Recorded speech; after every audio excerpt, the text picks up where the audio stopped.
হেফাজত, এটিকে রাজনৈতিক দল না অরাজনৈতিক দল আমরা বুঝতে পারছি না। আমি হেফাজতের দায়িত্বশীলকে বলবো, আপনারা অবশ্যই হেফাজতকে রাজনৈতিক দল হিসাবে স্বীকৃতি দেন, ঘোষণা দেন, তাহলে আমরা মনে করবো এটা রাজনৈতিক দল।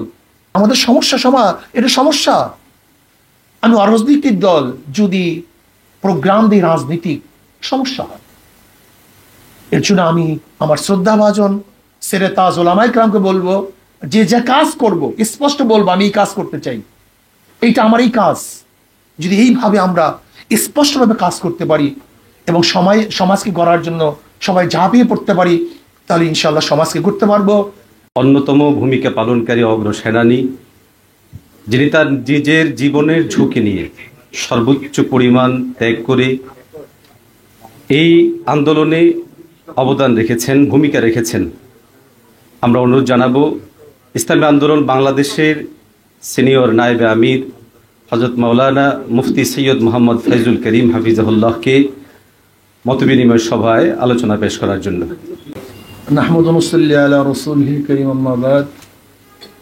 আউযু বিল্লাহি মিনাশ শাইতানির রাজীম। বিসমিল্লাহির রহমানির রহিম। ইন্নাকা লাআলা খুলুকিন আযীম। সাল্লাল্লাহু আলাইহি ওয়া সাল্লাম। আল্লাহুম্মা সাল্লি আলা মুহাম্মদ ওয়া আলা আলি মুহাম্মদ। জাতীয় ওলামা শায়খ আইম্মা পরিষদ কর্তৃক আয়োজিত কেমন বাংলাদেশ চাই শীর্ষক আলোচনায় যারা অংশগ্রহণ করেছেন, শ্রদ্ধাভাজন সম্মানিত ওলামায়ে কেরাম এবং সর্বস্তরের ভাইয়েরা আমার, কেমন বাংলাদেশ চাই যদি আমাকে প্রশ্ন করা হয়, আমি ইসলামিক বাংলাদেশ চাই। আমি একটা ইসলামিক বাংলাদেশ চাই যেখানে ইসলামিক শাসন থাকবে, কোরআন ও হাদিসের অনুযায়ী আইন প্রণয়ন হবে, বাস্তবায়ন হবে, সেটা আমি চাই। যদি এটা এখনই করা সম্ভব না হয়, তাহলে যে স্লোগানের ভিত্তিতে দেশটা স্বাধীন হয়েছে সেইটা চাই। সেটা কি? সাম্য, মানবিক মর্যাদা, সামাজিক ন্যায় বিচার। দেখেন, আসলে আমাদের অনেকেরই জানা নাই, বা জানা থাকলেও হয়তো মনে নেই। এ দেশ কিন্তু স্বাধীন হয়েছিল তিনটা স্লোগানের ভিত্তিতে: সাম্য, মানবিক মর্যাদা, সামাজিক ন্যায় বিচার। আজকে সাম্যতা আছে?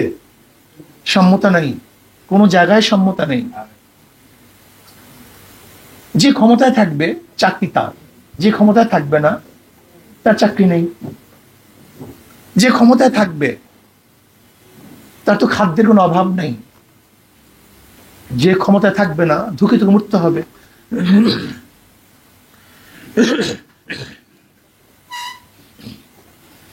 যে ক্ষমতায় থাকবে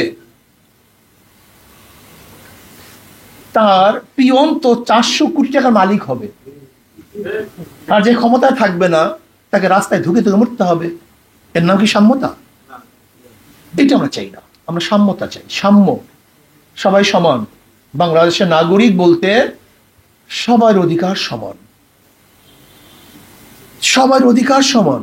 বাক শক্তির অধিকার সমান থাকবে, চাকরির অধিকার সমান থাকবে, বস্ত্রের অধিকার সমান থাকবে, শিক্ষার অধিকার সমান থাকবে, বাসস্থানের অধিকার সমান থাকবে, চিকিৎসার অধিকার সমান থাকবে। এটা আমরা চাই। মানবিক মর্যাদা। আজকে জানোয়ারকে শ্রদ্ধা সম্মান করি, কিন্তু আশরাফুল মাখলুকাত এই ইনসানকে আমরা শ্রদ্ধা সম্মান করি না। একজন মানুষ, সে কালো হোক, সুন্দর হোক, বংশীয় হোক, নন বংশীয় হোক, সে তো মানুষ, আশরাফুল মাখলুকাত। তাকে শ্রদ্ধা করা উচিত, সম্মান করা উচিত। কিন্তু না, আমরা কি দেখেছি? যারা জনগণের ভ্যাট এবং ট্যাক্সের পয়সায় চাকরি করেন, চাকরি, চাকুরগিরি, বুদ্ধিজীবী, আইনজীবী, আইন ব্যবসা করে যারা জীবিকা নির্বাহ করে তাকে বলা হয় আইনজীবী। আর যারা চাকরগিরি করে জীবিকা নির্বাহ করে তাকে বলা হয় চাকরিজীবী। চাকর, কিন্তু এদের মালিক কে? এটা তো চাকর, কিন্তু এদের মালিক কে? দেয় কে? জনগণ হলে এদের মালিক। জনগণ অর্থ পে করে, চাকররা গ্রহণ করে। অথচ উল্টা হয়ে গেছে, চাকররা মালিক হয়ে গেছে এবং যারা মালিক তাদেরকে চাকর বানিয়ে দিয়েছে। এরকম বাংলাদেশ আমরা চাই না। মানবিক মর্যাদা চাই। যে যেখানে বসবেন না কেন অবশ্যই অন্যকে সম্মান করতে হবে। শ্রদ্ধা করতে হবে, মহাব্বত করতে হবে। আমাদেরকে অবশ্যই মনে রাখতে হবে, যারা সরকার চাকুরিজীবী তারা এদেশের মানুষের খেদমতের জন্য, সাহায্য সহযোগিতার জন্য বসেছেন। আধিপত্য বিচার বিস্তার করার জন্য, জুলুম অত্যাচার করার জন্য সেখানে বসেন নেই। এর জন্য আমরা মানবিক মর্যাদা চাই, সামাজিক ন্যায় বিচার চাই, সামাজিক ন্যায় বিচার। আজকে যারা ক্ষমতায় থাকবে, হাজারো খুন করলে তারা মুক্তি হয়ে যাবে, খোলা আকাশে নিচে ঘুরবে, আর আপনার দল করবেন না, তাহলে আপনাকে ধুকে ধুকে মরতে হবে, আয়নাঘরে থাকতে হবে। এরকম বিচার আমরা চাই না। সামাজিক বিচার চাই, যেখানে জনাবি মুহাম্মদ রাসূলুল্লাহ সাল্লাল্লাহু আলাইহি ওয়াসাল্লাম বলেছেন, আমার মেয়ে ফাতেমাও যদি চুরি করে আমি তার হাত কেটে দেব। এই বিচার আমরা চাই। কে মালিকের সন্তান, কে এমপির সন্তান, কে এমপি, কে মিনিস্টার, এটা আমাদের দেখার বিষয় নয়। আমরা সবাই মাজলুমের পক্ষে, জালেমের বিপক্ষে। যে অন্যায় করবে অন্যায়ের বিরুদ্ধে, যে ন্যায় করবে আমরা তার পক্ষে। কি আমার দল করে, কি আমার বিরোধী, এই ভেদাভেদ আমরা চাই না। আমরা চাই সবাই আমরা অন্যায়ের বিপক্ষে থাকব, ন্যায়ের পক্ষে থাকব। আর এইগুলি বাস্তবায়নের জন্য প্রয়োজন হলো নিজে পরিবর্তনের ভিত্তিতে সমাজকে পরিবর্তন করতে হবে। আমাদের শায়খ মুর্শিদ নব্বরাল্লাহু মারকাদাহু তিনি স্লোগান দিয়েছিলেন, শুধু নেতা নয় নীতির পরিবর্তন চাই। শুধু নেতা নয়, নীতির পরিবর্তন চাই। স্পষ্ট বলবো, যদি ওসির চেয়ার পরিবর্তন হয় তার মাধ্যমে দুর্নীতি বন্ধ হবে না। যদি এসপির চেয়ার পরিবর্তন হয়, ডিসির চেয়ার পরিবর্তন হয়, সচিবের চেয়ার পরিবর্তন হয়, এই শুধু চেয়ার পরিবর্তন হলেই কোনোদিন দুর্নীতি মুক্ত দেশ দেখব না, যতক্ষণ পর্যন্ত ওই ডিসি সাহেব, এসপি সাহেব, ওসি সাহেবের চরিত্র এবং নীতির পরিবর্তন না হবে। নয়তো আমরা কি দেখেছি, ওসি তো বারবার পরিবর্তন হয়েছে, কিন্তু ঘুষ কি বন্ধ হয়েছে? এর কারণটা কি? ওসি পরিবর্তন হয়েছে, ঘুষ বন্ধ না হওয়ার কারণটা কি? সবাই ঘুষখোর ওসি, বিদায় ঘুষ পরিবর্তন হয়নি, শুধু চেয়ার পরিবর্তন হয়েছে। বহুত সরকার আমরা দেখেছি, কিন্তু দুর্নীতি কি বন্ধ হয়েছে? কারণটা কি? এক সরকার যাওয়ার পরে আর এক সরকার, সেও দুর্নীতিবাজ, এর জন্য দুর্নীতি বন্ধ হয়নি। আপনারা কি দেখেছেন 5ই আগস্ট নতুন স্বাধীনতা পাওয়ার পরে মাত্র 2-3 দিনের মধ্যে দেশের অবস্থা কি করেছে? কারা ঘর বাড়ি জ্বালিয়ে দিয়েছে, কারা চুরি করেছে, কারা ডাকাতি করেছে, কারা সমস্ত সম্পত্তি দখল করেছে, ঘাটগুলি দখল করেছে। যারা দখলদার, ডাকাত, লুটেরা, যারা আগুন দেয়, এদের মাধ্যমে দেশ কোনোদিন আদর্শবান, নীতিবান হতে পারে না। এর জন্য আমরা চাই নীতির পরিবর্তন, শুধু নেতার পরিবর্তন নয়। সুন্দর একটা উদাহরণ দিতে চাই। এ, বি, সি, তিনজনের তিনটা নাম। এ একজনের নাম, বি, সি। এও চোর, বিও চোর, সিও চোর। ক্ষমতায় আসে এ, সে কি করবে? আবার আন্দোলন করো, সংগ্রাম করো, হটাও এ, রক্ত দাও, জীবন দাও, বসাও বি, সে কি করবে? হটাও বি। আন্দোলন করলাম, সংগ্রাম করলাম, রক্ত দিলাম, শহীদ হলাম, হটাও বি, চাই না বি, বসালাম সি, সে কি করবে? কারণটা কি? নেতার পরিবর্তন হয়েছে, নীতির পরিবর্তন হয়নি। দেশ স্বাধীন হওয়ার পর থেকে আজ পর্যন্ত এ, বি, সি যারাই ক্ষমতায় ছিল, শুধু মানুষের পরিবর্তন হয়েছে, নীতি ও আদর্শের পরিবর্তন হয়নি। কাজে নীতি ও আদর্শ পরিবর্তন না হওয়ার কারণেই সাম্য, মানবিক মর্যাদা এবং সামাজিক ন্যায় বিচার প্রতিষ্ঠিত করতে পারি নাই। কাজে আমরা চাই সাম্য, মানবিক মর্যাদা এবং সামাজিক ন্যায় বিচার প্রতিষ্ঠা করার জন্য কুয়ার মধ্যে ইঁদুর রেখে কুয়াকে পরিষ্কার করা যায় না। কুয়ার মধ্যে ময়লা রেখে, অপবিত্র জিনিস রেখে 1000 বার কুয়ার পানি সেচলেও কুয়া পরিষ্কার হবে না।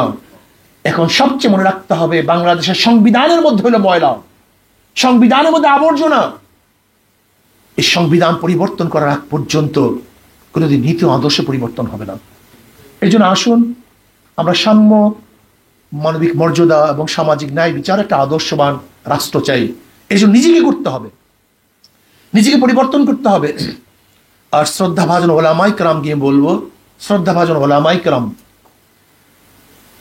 আমি 5ই আগস্টের এই আন্দোলনের আগে একটা বক্তৃতা দিয়েছিলাম, যদি এই আন্দোলনে আপনারা সম্পৃক্ত না থাকেন তাহলে ইতিহাস থেকে আপনারা আবার বিচ্ছিন্ন হয়ে যাবেন। আমাদের সম্মানিত ওলামায়ে কেরামের সবচেয়ে বড় সমস্যা হলো এই, তারা সময় বুঝে কাজ করতে পারে না। সময় বুঝে কাজ করতে পারে না, কখন কোন কাজ করতে হবে। আল্লাহ না করুক যদি এই আন্দোলনে আমরা সশরীরে উপস্থিত না হতাম, আমরা সক্রিয় ভূমিকা না রাখতাম, তাহলে আবারও ইতিহাস থেকে আস্থা করে আমরা নিক্ষেপিত হতাম। এটা বুঝতে হবে। এর জন্য ওলামায়ে কেরামকে বলবো, কলবকে স্বচ্ছ করি, আর যে কাজ করব সেই কাজ যেন মানুষের কল্যাণের জন্য হয়, নিজের কল্যাণের জন্য না হয়। স্পষ্ট থাকা চাই, সবকিছু স্পষ্ট থাকা চাই। হেফাজত এটা কি রাজনৈতিক দল না অরাজনৈতিক দল আমরা বুঝতে পারছি না। আমি হেফাজতের দায়িত্বশীলকে বলবো, আপনারা অবশ্যই হেফাজতকে রাজনৈতিক দল হিসাবে স্বীকৃতি দেন, ঘোষণা দেন, তাহলে আমরা মনে করবো এটা রাজনৈতিক দল। কিন্তু স্পষ্ট করতে হবে, এটা আমাদের সমস্যা, এটা সমস্যা। আমি অরাজনৈতিক দল যদি প্রোগ্রাম দিই রাজনীতিক, সমস্যা হয়। এর জন্য আমি আমার শ্রদ্ধাভাজন সেরে তাজ ওলামায়ে কেরামকে বলবো, যে যে কাজ করব স্পষ্ট বলবো আমি এই কাজ করতে চাই, এইটা আমার এই কাজ। যদি এইভাবে আমরা স্পষ্টভাবে কাজ করতে পারি এবং সমাজকে গড়ার জন্য সবাই ঝাঁপিয়ে পড়তে পারি, তাহলে ইনশাআল্লাহ সমাজকে গড়তে পারবো। আর এই আন্দোলনে, এই বৈষম্য বিরোধী আন্দোলনে এবার ওলামায়ে কেরামের ভূমিকা, তোলাবাদের ভূমিকা সবচেয়ে বেশি ছিল, সর্বজ্ঞ ছিল, এবং আমার সশরীরে আন্দোলনে ঝাঁপিয়ে পড়েছিলাম। কাজে আমি বৈষম্য বিরোধী আন্দোলনের সমস্ত সাথীদেরকে বলবো, যারা আন্দোলনে অংশগ্রহণ করেছেন, পরামর্শের সময় আমাদেরকে বাদ দিয়ে যেন কোনো পরামর্শ না করা হয়। আর একটা কথা মনে রাখতে হবে, এই আন্দোলন শুধু ছাত্ররাই অংশগ্রহণ করে নাই। এক সময় ছাত্রদের দাবি ছিল, পরবর্তীতে এই দাবি গণ দাবিতে পরিণত হয়েছিল। ছাত্ররা প্রথম তো সরকার হঠাৎ আন্দোলনের ঘোষণা দেয় নাই, তারা কোঠা সংস্কার করতে চেয়েছিল, কিন্তু পরবর্তীতে এই আন্দোলন গণ আন্দোলনে পরিণত হয়েছে। কাজে গণমানুষের সাথে পরামর্শ ছাড়া, ওলামায়ে কেরামের সাথে পরামর্শ ছাড়া এই আন্দোলনে আমরা যে সম্পৃক্ততা ছিলাম, আপনি চিন্তাও করতে পারবেন না আমাদের ভূমিকা যা ছিল। আপনি দেখুন, যখন কেউ ভূমিকা পালন করে নাই, আমরা তখন ভূমিকা পালন করেছিলাম। এই শেখ হাসিনার বিরুদ্ধে যখন কেউ কথা বলতে পারে নাই, তখন আমরা রাস্তায় কথা বলেছিলাম এবং বলেছিলাম আল্লাহ যেন এই দুই চোখে গজব পড়বে সেটা যেন দেখতে পারি। আল্লাহ রাব্বুল আলামিন তা কবুল করেছেন। আমরা বলেছিলাম, ভারত, আপনার সেনাপতি, আপনার বিমান বাহিনী, আপনার পুলিশ বাহিনী, আপনার ভারত, চীন, রাশিয়া আপনাকে রক্ষা করতে পারবে না। আল্লাহ পাক রব্বুল আলামিন স্বচক্ষে তা দেখিয়ে নিয়েছেন। এখন আল্লাহর কাছে দোয়া করি, আল্লাহ যেন এই দুই চোখে ইসলামের হুকুমতও দেখান, সবাইকে কবুল করে নেন। আলহামদুলিল্লাহ, আজকে আমাদের এখানে আরেকজন বিশেষ ব্যক্তিত্ব আসছেন, প্রফেসর মুক্তার সাহেব। আল্লাহ পাক তাকে কবুল করে নেন, আল্লাহ পাক তার খেদমতকে কবুল করে নেন। আল্লাহুম্মা আমিন। ربنا ظلمنا أنفسنا وإن لم تغفر لنا وترحمنا لنكونن من الخاسرين ربنا آتنا في الدنيا حسنة وفي الآخرة حسنة وقنا عذاب النار اللهم احفظنا من كل بلاء الدنيا وعذاب الآخرة اللهم احفظنا من كل بلاء الدنيا وعذاب الآخرة আল্লাহ আপনার জমিনে আপনার হুকুমত, ইসলাম হুকুমত কায়েম করে দেন। আল্লাহ আপনার জমিনে আপনার হুকুমত, ইসলাম হুকুমত কায়েম করে দেন। ইসলাম হুকুমতের জন্য সাহাবায়ে কেরামদের নমুনা সহিবে জাদ্দোজাহাদ করার তৌফিক দিয়ে দেন। আল্লাহ যারা শহীদ হয়েছে তাদের সমস্ত গুনাহ খাতা মাফ করে দেন, জান্নাতুল ফিরদাউসের ব্যবস্থা করে দেন। যারা আহত হয়েছে আপনি শেফায়ে কামিল আজেলা নসিব করেন। রব্বির হামহুমা কামা রব্বায়ানি সগীরা ওয়া সাল্লাল্লাহু তাআলা আলা খায়রি আসহাবিহি ওয়া আজওয়াজিহি ওয়া আতবাইহি আজমাইন ওয়া রহমনা মাহুম বিরহমাতিকা ইয়া আরহামার